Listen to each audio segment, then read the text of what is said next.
안녕하세요. 크립토 노마드입니다. 미국 증시가 하락세를 보인 것에 비해서 비트코인은 오히려 나름의 선방을 하고 있는 그런 모습을 확인해주고 있습니다. 비트코인은 다행스럽게도 2만 달러 위로 다시 올라서 주면서 소폭 반등세를 보였습니다. 아직 기본적인 지지 라인이어야 하는 200주 이동평균 밑에 자리하고 있고, 이게 지금 2만 3천 달러 부근이라는 점을 생각하면 사실 갈 길이 아직 멀었다, 이렇게 바라볼 수도 있는 상황이기도 합니다. 그래도 몇 가지 긍정적인 데이터들과 기술적인 상황들이 포착되고 있다는 점은 나름의 긍정적인 부분으로 기대감을 안기고 있습니다. 특히 주간 차트를 기준으로 코인베이스 역사에서 세 번째로 큰 매수 볼륨이 확인됐다는 점이 눈에 띕니다. 코인텔레그래프가 이번 주에 주목해서 바라봐야 하는 5가지 관전 포인트를 정리했습니다. 대부분 우리가 몇 개 영상을 통해서 개별적으로는 정리했던 것들이긴 한데, 이 종합적인 관점에서 바라보는 의미에서 하나씩 정리해 보도록 하겠습니다. 미국 SEC의 엉터리 정책 규제를 놓고 미국 내부에서는 참 시끌시끌한 모습 보이고 있습니다. 한 번씩 사이다 발언으로 SEC를 조지면서 우리의 마음까지 뚫어주는 리플의 법률 고문이 이번에는 월스트리트 저널을 통해서 게리 겐슬러 SEC 위원장을 정면으로 비판했습니다. 늘 느끼는 거지만 이게 논리적으로 조지는 것이어서 설득력이 있습니다. 여기에 더해서 전 미국의 통화감독청장 대행을 역임했던 인물이 역시 SEC의 잇따른 소송으로 인해서 투자자들의 불안감만 높아지고 있다, 이렇게 주장을 하면서 현행 SEC의 명확성 부족을 비판했습니다. 여러 종류의 소식들이 다각도로 전해지고 있습니다. 시장을 종합적으로 바라보시는 데 있어서 조금이나마 도움이 될 수 있으면 좋겠습니다. 본격적인 시작에 앞서서 좋아요와 구독 또 알림 설정 꼭 부탁드리겠습니다. 영상 제작에 아주 큰 도움 된다는 말씀 함께 드립니다. 그럼 시작하겠습니다. 먼저 비트코인 상황입니다. 비트코인은 다행스럽게도 다시 2만 달러 위로 올라서졌습니다. 200주 이동평균이 자리한 게 2만 3천 달러 부근이고 20일 지수 이동평균이 2만 1,600달러 부근에 있다는 점을 고려하면 사실 아직 갈 길은 좀 멀지만 그래도 증시의 하락세와 반대 방향성을 보였다는 점은 반갑게 느껴지는 부분입니다. 공포 탐욕 지수는 하루 전보다 3포인트 오른 27을 기록하면서 극단적인 공포 단계가 다시 공포 단계로 완화됐습니다. 비트코인 도미넌스는 조금 빠지긴 했지만 큰 변동성 없이 여전히 40% 수준에서 횡보를 이어가고 있습니다. 현재 비트코인의 흐름과 관련해서 코인텔레그래프의 기고가 라케시 우페디히에는 비트코인 황소 세력이 다시 가격을 2만 달러 위로 올린 것은 낮은 수준에서 강한 수요를 보여주는 것이라고 진단했습니다. 그러면서 비트코인은 중요한 수준인 20일 지수 이동 평균 21,620달러까지 상승할 수가 있는데, 황소가 이 저항선 위로 가격을 올리면 곰 세력의 힘이 빠진다라는 신호일 수 있다. 이 위에서 종가 마감을 하면 25,211달러까지 상승할 수가 있다. 반면 가격이 하락 추세선이나 이동 평균에서 하락하면 곰 세력은 가격이 조금 오를 때마다 매도하고 있다는 것을 의미한다. 이럴 경우에 다시 18,910달러에서 18,626달러의 강력한 지지대까지 하락할 수도 있다. 황소 세력이 여기를 지켜내지 못할 경우에는 다시 6월 최저점이자 전저점인 17,622달러까지 떨어질 수 있기 때문에 여길 강력하게 방어할 것으로 예상된다, 이렇게 진단을 했습니다. 이번에 비트코인이 뉴욕 증시와 반대 방향성을 보여주면서 나름의 반등세를 만드는 데는 마운트 곡스 채권단의 멘트가 긍정적인 영향을 어느 정도는 미친 것으로 보입니다. 마운트 곡스 채권자들의 13만 7천 BTC가 시장에 풀릴 수 있다라는 루머가 퍼지면서 지난 주말 이게 악재로 작용했었는데, 일부 마운트 곡스 채권자들이 적극적으로 해명을 하면서 루머 자체의 힘이 크게 빠진 모습입니다. 핵심은 아직 상환 절차가 정해지지 않았고 상환이 이루어져도 매도보다는 매수를 택하겠다, 이런 내용들입니다. 이런 걸 보면 확실히 스트롱 핸드와 위크 핸드의 본질적인 차이도 함께 느낄 수 있는 것 같습니다.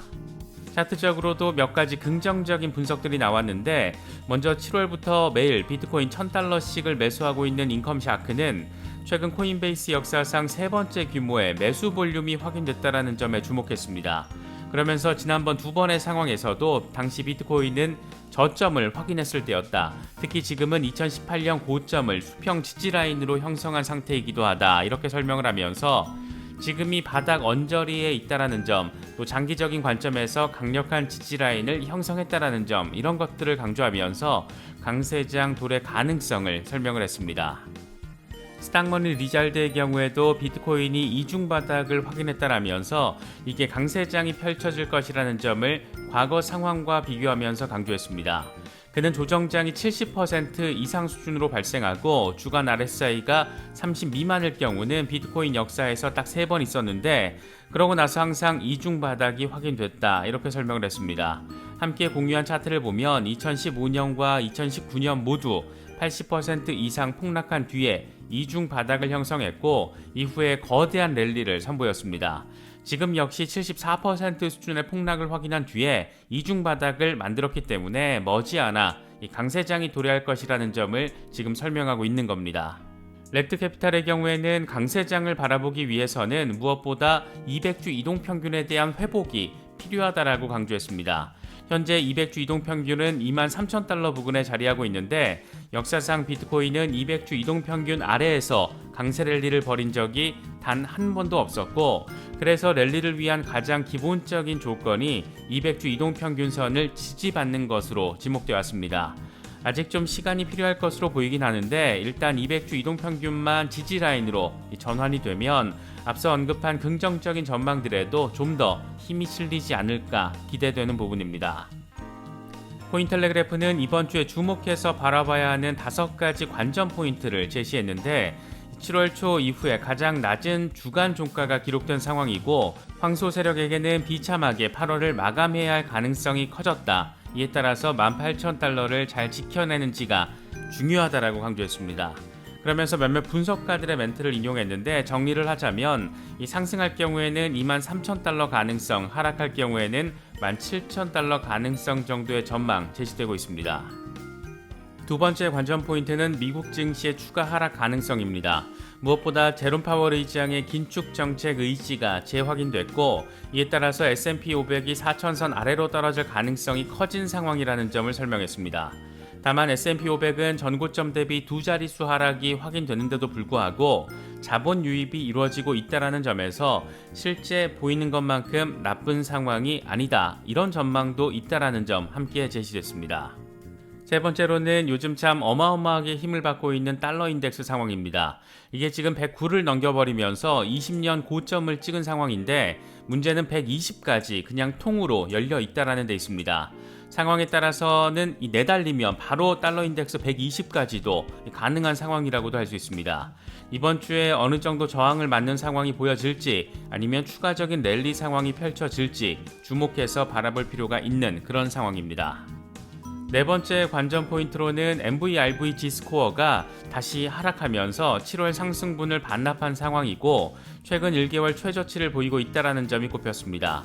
이 지수는 비트코인이 고평가됐는지 저평가됐는지를 보여주는데, 비트코인이 과거 바닥을 찍을 때마다 하단의 녹색 영역에 진입을 했던 만큼 지금 이 바닥 어느 부근일 가능성을 보여주는 것으로도 바라볼 수가 있습니다.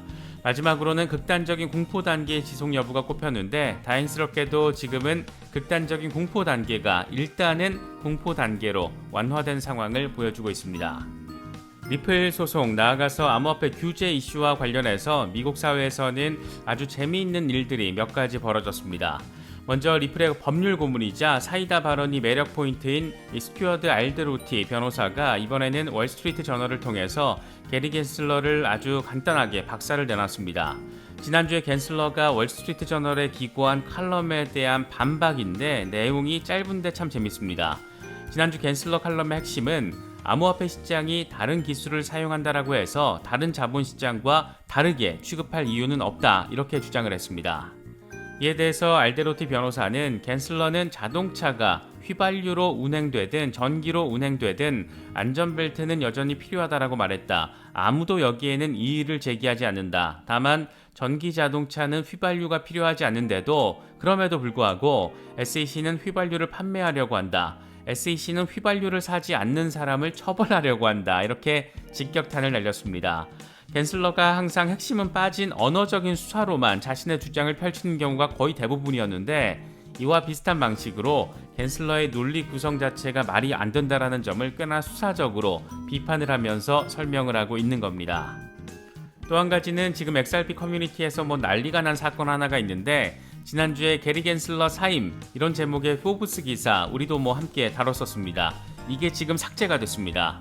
SEC의 삭제 요청 또는 삭제 압박 이런 거에 따라서 포브스가 삭제를 했다라고 바라볼 수가 있습니다. 커뮤니티도 난리가 났고 폭스 비즈니스도 취재를 하고 있다라고 하고 이래저래 시끌시끌한데, 이런 거 보면 겐슬러는 그냥 욕심이 많은 수준이 아니라 아주 인간이 망가져가고 있구나 이런 생각까지 갖게 만드는 것 같습니다. 의회에서 CFTC 중심의 규제권을 추진하고 있는 상황에서 여론까지 안 좋아지다 보니까 이 판단력 자체를 상실하고 있는 건 아닐까 그런 생각도 들기도 합니다. 이런 상황이라서 그런지 전 미국 통화감독청장 대행 이 브라이언 브룩스의 멘트가 좀 더 시의적절하게 느껴집니다. 그는 SEC의 암호화폐 관련 명확성 부족이 투자자의 시장 불안감을 높이고 있다. 최근 SEC가 구체적인 이유를 밝히지 않은 상태로 여러 기업에 소송을 제기했다. 이런 관행은 좋은 게 아니다. 지난 몇 년 동안 SEC는 규정에 대해서 명확하게 밝히지 않았고, 프로젝트가 시작되고 토큰이 상장되면 해당 기업에 소송을 제기했다. 규제기관은 어떤 암호화폐 프로젝트가 적절한지 투자자에게 알려줘야 한다. 이렇게 역시 뼈 때리는 지적을 날려줬습니다.